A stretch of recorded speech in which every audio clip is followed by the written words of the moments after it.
The amazing sunrise. There's your auntie. Walking, tulog si Inday, kaya hindi ko na inakit.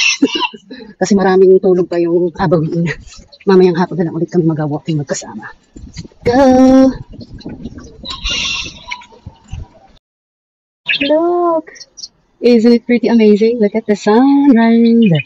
Shining so brightly. Let's go! That's pretty amazing. Look. Ayan o. May tulay na dito ginawa sila dati. Wala to. Look at that. Ayan. Pinagbawal na kasi dyan pumunta. Meron siya dyan karatula. Pero dito lang naman tayo sa part na to. Rule breaker si ante. Hindi naman kita magapasaan ng isang bakal dito. Mag-walking lang tayo mga ante. Okay, let's go.